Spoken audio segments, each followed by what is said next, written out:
ଜୟ ଶ୍ରୀକୃଷ୍ଣ। ଆଜି ଆମେ ଗୀତାର ଦ୍ୱିତୀୟ ଅଧ୍ୟାୟର 14 ଶ୍ଲୋକ ବିଷୟରେ ଆଲୋଚନା କରିବା।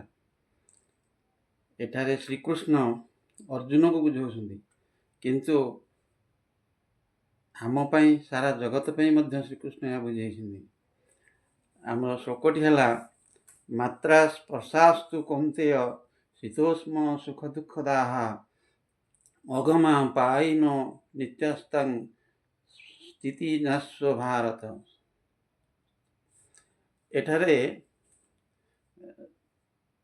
ଶ୍ରୀକୃଷ୍ଣ କହିଛନ୍ତି ଯେ ଜୀବନରେ ସୁଖ ଦୁଃଖ ଆସିବ ଏବଂ ଶୀତ ଉଷ୍ମ ମଧ୍ୟ ଆସିବ। ଏହାକୁ ଆମେ ସହ୍ୟ କରିବା।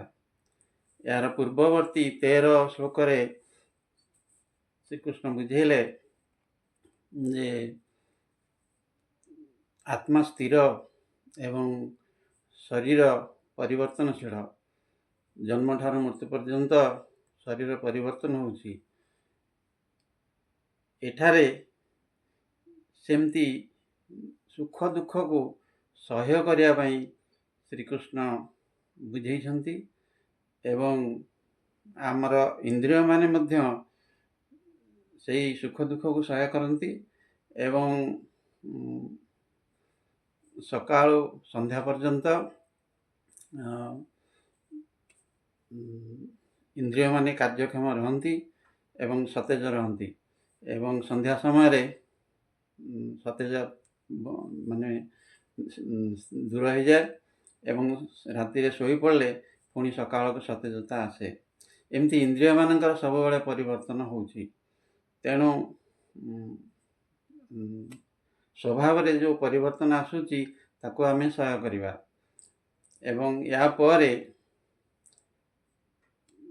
15 ଶ୍ଲୋକରେ ଶ୍ରୀକୃଷ୍ଣ ବୁଝେଇବାକୁ ଯିବେ ଯେ ସୁଖ କିପରି ପରମ ସୁଖରେ ପରିଣତ ହେବ ଏବଂ ମଣିଷ କେମିତି ଅମର ହେଇପାରୁଛି ସେହି ବିଷୟରେ 15 ଶ୍ଲୋକରେ ଭଲ ଭାବରେ ବର୍ଣ୍ଣିତ ହେଇଛି। ଜୟ ଶ୍ରୀକୃଷ୍ଣ। ଯଦି ଅଧ୍ୟାୟଟି ଭଲ ଲାଗିଲା ତାହେଲେ ଲାଇକ୍, ସେୟାର ଆଉ ସବସ୍କ୍ରାଇବ୍ କରିବେ। ଜୟ ଶ୍ରୀ